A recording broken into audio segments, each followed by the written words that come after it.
See, retrograde Jupiter is not at all a bad thing. In fact, that's much more powerful. It tends to bring a lot more strength towards with its chestable and its capability to do things. But guys, this is the test. We have to continue to we have to understand that he is not here to frustrate us. His at least it is not having a sadistic behavior like Saturn's mindset would reflect. Hi guys, welcome back to Vedic Astrology.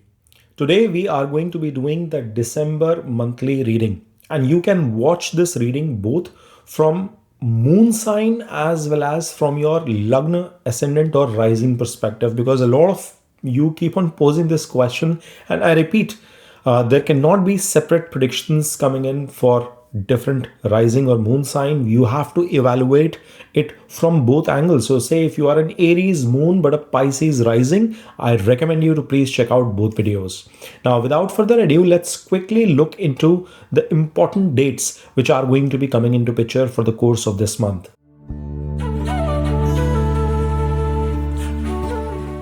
So folks, first and foremost, Sun is going to be making its transit into the sign of Sagittarius on December 15th. He is currently placed in the sign of Scorpio itself. Then you have Mercury, which is in the sign of Libra, but he will be entering into the sign of Scorpio on December 6th, whilst he will be moving and making the last transit of the year into the sign of Sagittarius on December 29th. Then you have Venus also placed in the sign of Scorpio itself, whereas he will be transiting into the sign of Sagittarius on December 20th. Then you have Mars also in conjunction, however, combust, placed in the sign of Scorpio, and it is going to be transiting into the sign of Sagittarius from December 7th. Then you have Jupiter, which is sitting in retrograde mode, and it is going to be coming into the sign of Gemini in retrogression itself on December 5th. So that's a key shift coming into picture. That's a good shift. In fact, for many of you coming into picture here, Saturn is placed in Purv Bhadrapada Nakshatra of Jupiter in the sign of Pisces itself. Rahu is in a Shat Bisha Nakshatra of itself in the sign of Aquarius. And I will try and make videos on Rahu's transit into Shat Bisha Nakshatra as well. It's important for us to understand the shift of this Rahu and how it's going to be impacting us. And then last but not the least, Ketu is placed in the sign of Leo in the Purva Falguni Nakshatra of Venus itself. All right, Sagittarius, as you guys can see on the screen here, your Lagna Lord, or if you're watching from a Sagittarius moon perspective, your Rashi Lord Jupiter has got into retrogression. I've depicted him in the sign of Gemini, your 7th house, because see, retrogression of Jupiter came into play on November 11th when he was in the sign of Cancer, but he has eventually trickled down. He was at the edge and will enter on December 5th and remain here in retrogression till March 11th, 2026. Then he becomes direct and moves back into the sign of Cancer. But it is crucial for you to gain an understanding that what does retrogression of Jupiter mean for us here, for Sagittarius. See, retrograde Jupiter is not at all a bad thing. In fact, that's much more powerful. It tends to bring a lot more strength towards with its chestable and its capability to do things. Plus, it is sitting in a Kendra house in the 7th house for you. However, and I'm comparing this versus a malefic like a Saturn who was retrograded all this while and is finally direct. So another good news there.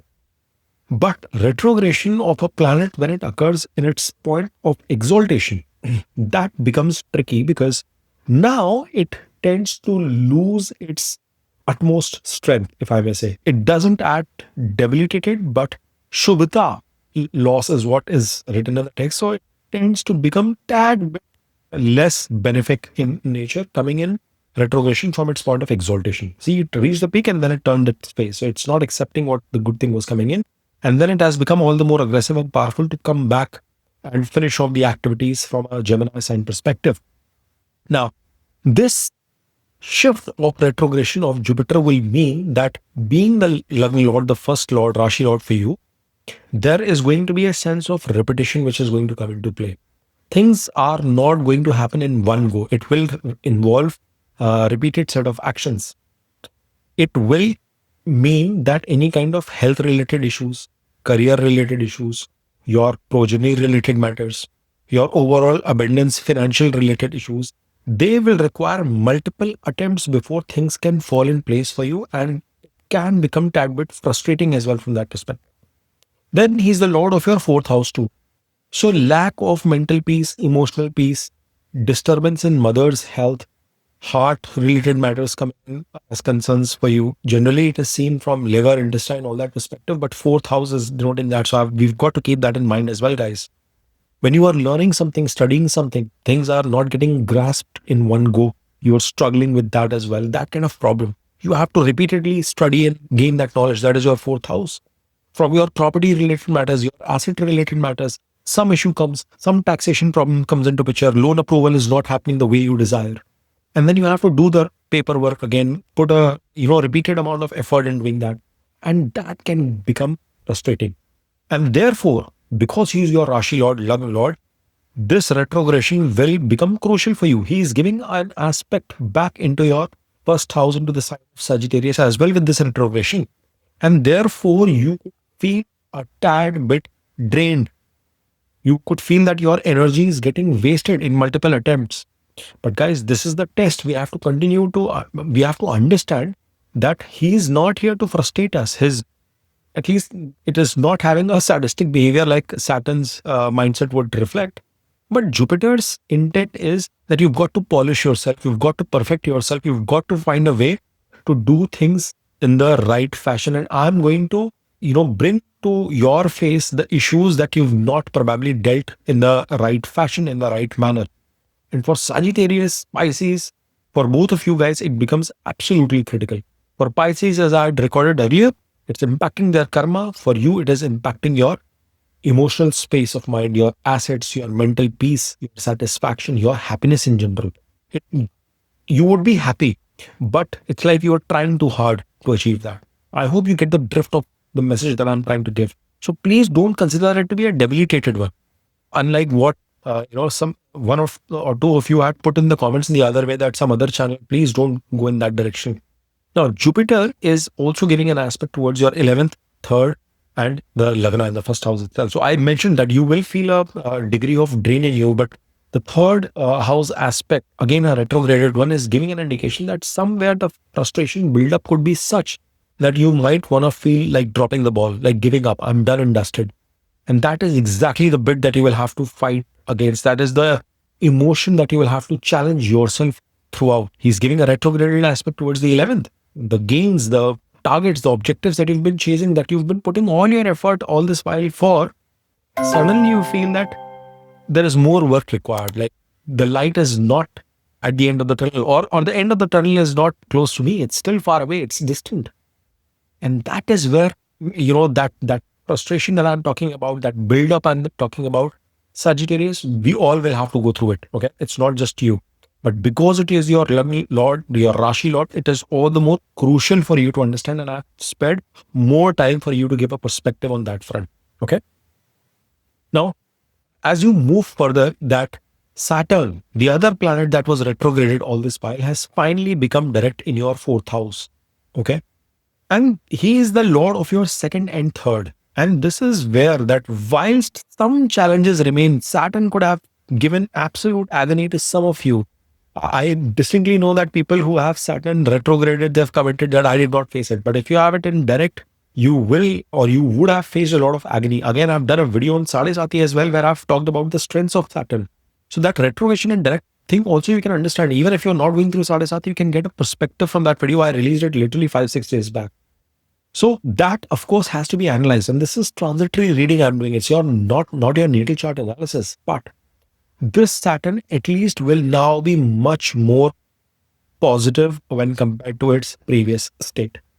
Your family in the difficult time will be standing by you. They will try and do their level best in terms of service, in terms of your mom or your wife could make better breakfast or something so that, you start your day in a positive spirit. They know he or she is doing a lot of hard work, facing challenges. So they will try to make something easy in your life. Your kids could be, doing their homework by themselves properly. They could be offering you a glass of water when your chips are down. So you understand those kind of situations will come into picture.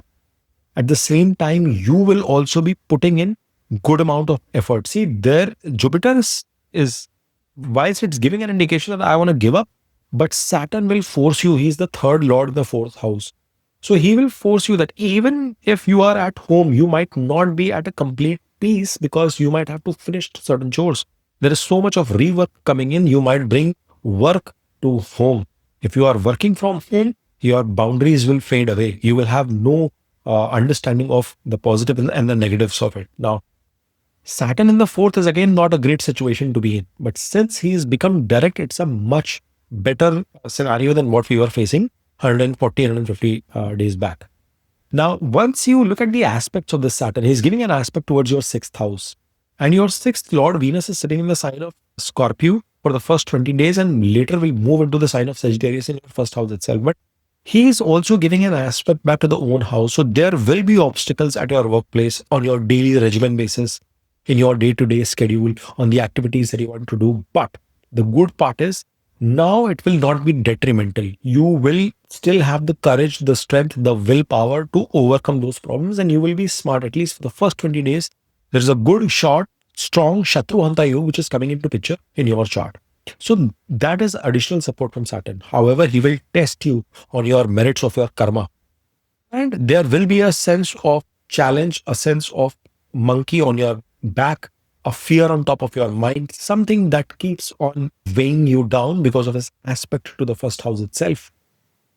And therefore, this Saturn is relatively easier, but you will still have to navigate through some of those complications, Sagittarius. As you look further, you will notice that Rahu is in your third house and Ketu is in your ninth. And this is again a very, very good placement in combination, guys.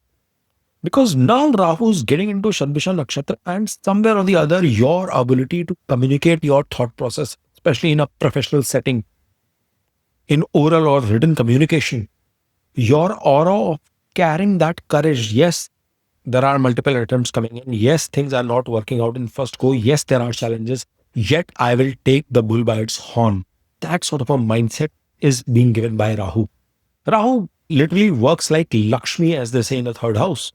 And especially in such a powerful placement for you guys, Sagittarius, in its own sign and placement, it is going to give you good amount of strength. If you want me to give a detailed video on this Rahu's presence here, please put in your comments that they've created a video on Rahu Shadbisha, and I'm going to do that. Okay.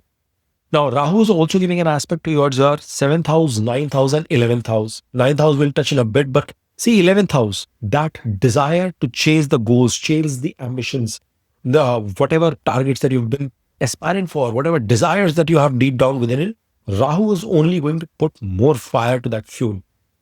Then it is also going to be promising. He's in trine with Jupiter.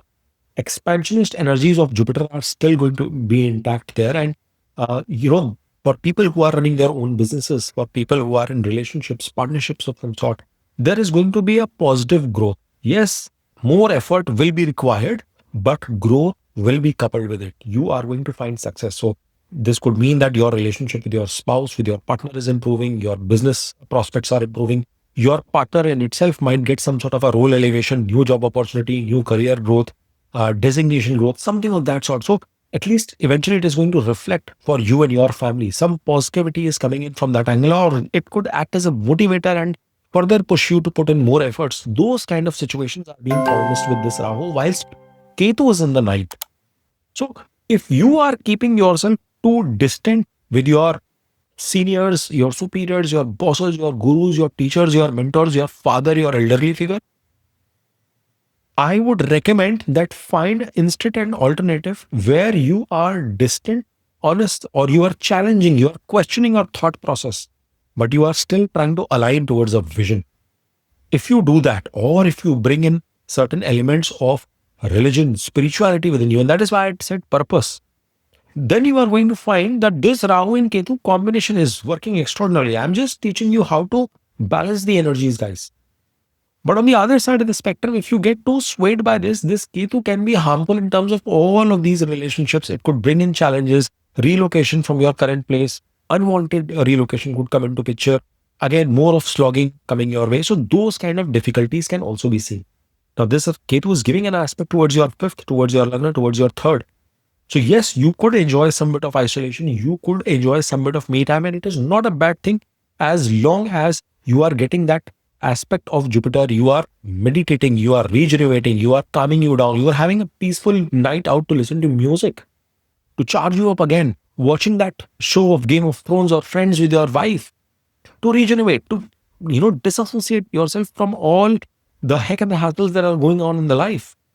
So if you are able to balance that energy, as I keep repeatedly calling out, then it is going to be an excellent situation to be in. This Ketu is also giving an aspect. So separative tendencies against your romantic partner, not enough interest in education, in studies, those kind of ill effects can also come into picture. Breakups kind of situations, not good for progeny for that matter. Even Mars is combust. I think there could be struggle, Sagittarius, on that regard, on that front too. So you'll have to be careful on those areas. But I think if you are able to find some fixes, you will be able to navigate again with your partner. If in your education you are struggling, if with your partner you are struggling, give a purpose to it. That, I want to make her happy. That's it. That necessarily doesn't have to be in expensive dinners or something. It could be a small gesture, act of service that you can do. And that is where you can mend things. Ketu's positive impact will also start coming. If I'm not able to focus in education and my studies, am I setting a target for myself? Maybe I'll just spend 2 hours, or maybe I'll just spend 20 minutes dedicatedly, and then I'll take a walk around for 5 minutes and come back and refocus again. So those kind of things, Sagittarius, you will have to think with these aspects of Rahu and Ketu, but it is not at all a bad situation. I see lots of positive improvements coming in. Now let's look at the clutter. What is exactly happening at the start of the month? Mercury is actually in Libra. I could not show it in every other box, so I have represented for the maximum time in Scorpio itself. Your month starts with Mercury's presence in Libra. He is your 7th lord and your 10th lord in the 11th house. So the start of the month is still ensuring that whilst there all this commotion of rework is there, in fact, Jupiter will be in the 8th house in exaltation at that point in time, you still will be able to get fulfillment of your targets. Whatever goal that you've set for yourself, you should be able to achieve those things. And you will be creative in your pursuits as well, in your strategy as well. That goes for your relationships, that goes for your individual needs, that goes for your career and profession, your karma overall in general. At the same time, you will have Venus, Mars, and Sun sitting in the sign of Scorpio in your 12th house. So whilst gains are coming in, there is going to be a definitive amount of investment, some kind of spending coming into picture. Investment in terms of your time, effort, energy, maybe loss of health because of your focus in some other areas. Taking additional loans to fulfill the desires that you have in mind. You see how that connects? So that is from a Venus's perspective. He's your 11th lord as well. So your gains are also going into foreign areas or into expenses so that you can, reap the benefits out of it later. Venus will move into the sign of Sagittarius.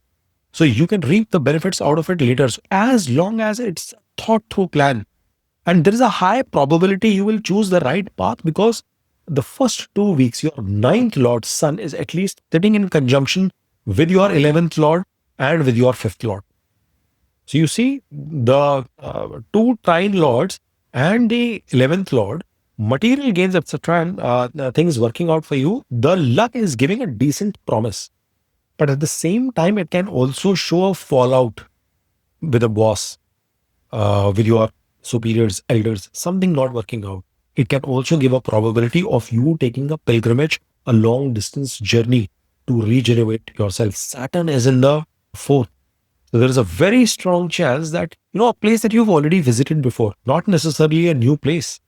That same old church that you used to go with your mom, that same temple that gives you those positive vibes, you want to go there and regenerate yourself. Spirituality could be on the rise for you during this period, guys.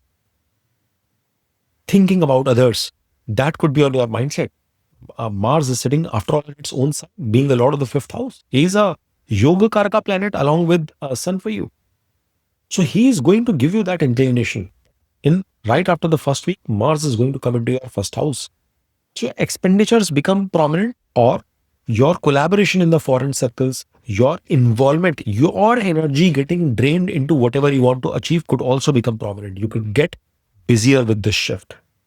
Sun and Venus remain conjunct, but they are joined by Mercury. So that is where I think, whilst the expenses focus is there, we have to understand the fact that all of these planets are giving an aspect towards your 6th house as well. So there is going to be a lot of energy from your side in terms of dealing with problems, with obstacles, with challenges, addressing that financial matter, addressing that health issue that could be of concern. you will be prioritizing those issues. And then in the second half of the month, you see Sun transits in and becomes conjunct with Mars. 20th of December, Venus also becomes comes to the Lagna house itself, and Mercury on 29th of December. So you see, right from the second half of the month, mid of the second week itself, you realize that your focus will become too much on yourself, about yourself, or a lot of things could be coming on top of your head. And that is where the biggest struggle, why that rework bit is connecting the dots here. That Jupiter is saying rework, you might find it difficult to balance things, to prioritize things, to pick in the right order. And thereby your ability to deliver would also suffer. And that is the concern, that is the challenge that you have to address through the course of the month of December. This is a month where your focus will be towards your health, will be towards your financial matters, but luck would also be favoring you. Some kind of good positive acquisition gains possibility is definitely prominent in the first part and then becomes prominent in the very last part of the year because earlier Mercury is having the placement in 11th house and then 11th Lord is placed in the Lagna. So you see, there is just a middle part where you've got to keep fighting, addressing the problems coming your way and overcoming it without giving up, which is what Saturn, Jupiter, Rahu's placement I was alluding to earlier. I hope, guys, you understand the insight, you appreciate the perspective that I bring to the table. If you've enjoyed watching this video, I would request you to please smash on that like button, subscribe to Dev Astrology, and keep watching. Om Namah Shivaya, Har Har Mahadev.